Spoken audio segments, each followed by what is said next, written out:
If you work for yourself, then, sometimes you don't get paid if you don't work, and you better be putting money aside. Real estate expert Rick Sadle with Keller Williams Realty and SadleRealEstate.com knows this well and is with us now. Rick, good morning.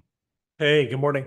Okay, we're not talking real estate per se, as you know, but you have been a independent contractor for a very long time, dealing with taxes and insurance and so forth. How do you approach this style of income? Well, I mean, obviously, I'm not a CPA or a healthcare insurance person, right?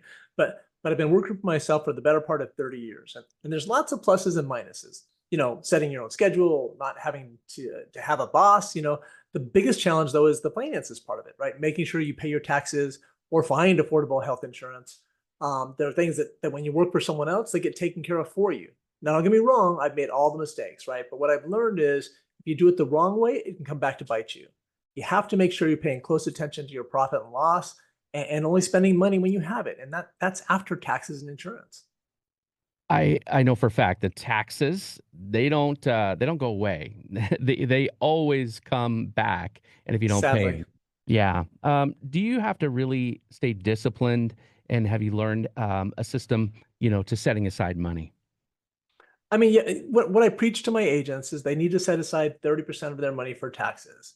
Now, they may not need all of that, but it's better to have some left after paying your taxes than to try and go and find some money when it's tax time, right?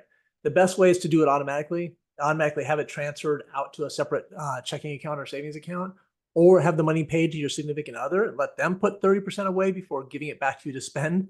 That, along with automatically paying your health insurance every month so that never lapses, that's probably the best way.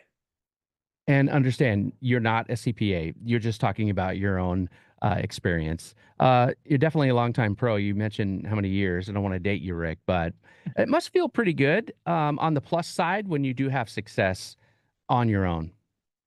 I mean, for sure, absolutely. That's one of the biggest pluses, right? When you accomplish something, it's because of the hard work you put in.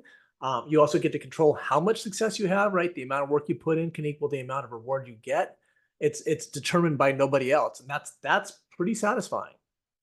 Before I let you go, what do you do on the rough days? Maybe you don't feel like getting out of bed or actually getting to work. How do you make sure that you are continuing to work? Well, I mean, honestly, that's the single biggest challenge. When you're self-employed, you don't have your boss telling you that you have to work or you won't get a paycheck. I mean that's still true. If you don't work, you don't get a paycheck. But it's human nature to have what I call horizon syndrome, right? That it's much harder to be motivated by something in the distance than something that's right in front of you. So really, the best way is to get an accountability partner or a coach, someone who will kind of keep you accountable to getting up and doing the things necessary. Oh, we all have bosses now, don't we? Doesn't matter what you do. One way or another, yes, we all have bosses. That's great advice, Rick. Thanks so much for your perspective. Thanks. That is Rick Sadle, real estate expert with Keller Williams Realty and SadleRealEstate.com.